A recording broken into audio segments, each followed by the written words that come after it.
I pray for your grace and your protection over him. I pray for your grace and protection over our troops and all of our men and women serving in our armed forces. And Father, we just pray you'll continue to give our president the strength that he needs to lead our great nation as we come back to one nation under God, indivisible, with liberty and justice for all. We pray your heavenly blessing upon him.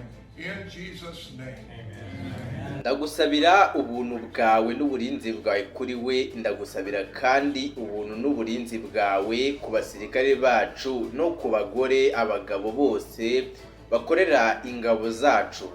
Dawe turagusaba ko wakomeza guha perezida wacu imbaraga akeneye kugira ngo ayobore igihugu cyacu kandi gikomeye. Ni mu gihe kandi dusabira kuba igihugu kimwe kiyobowe n'Imana kidacitsemo ibice kandi gifite ubwisanzure n'ubutabera kuri bose. Turagusabira umugisha wawe wo mu ijuru mubeho, tubisabye mu izina rya Yesu Kristo, amen. Ni Perezida Donald Trump nyuma yo kubona ko intambara bahanganyemo na Iran itoroshye kandi ikomeye cyane. Perezida Donald Trump yongeye kwiyegurira Imana ngo imukize umwanzi we wabo ukomeye cyane Iran.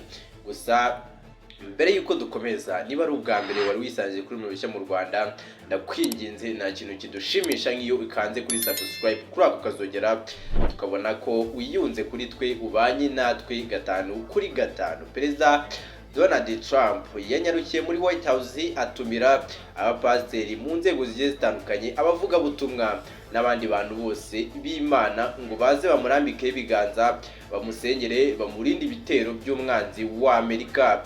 Iran ikomeje kugaba ibitero karabutaka ku bindiro bya Leta Zunze Ubumwe za Amerika ndetse no kuri Israel. Tel Aviv yatangiye kuba amatongo, ariko na Yerusalemu itorohewe cyane. Perezida Donald Trump yasengewe n'abapasiteri bagiye batandukanye mu nzu ye White House nyuma yo gutumira abavuga butumwa ngo bamusengere, bamwerekeze amaso ye ku Mana, umwanzi wayo Iran adakomeza kubugariza. Naho White House yanyarukiye ku rukuta rwabo baragira bati, Perezida Donald Trump yatangaje ku mugaragaro ko Imana ari umwami n'umukiza we.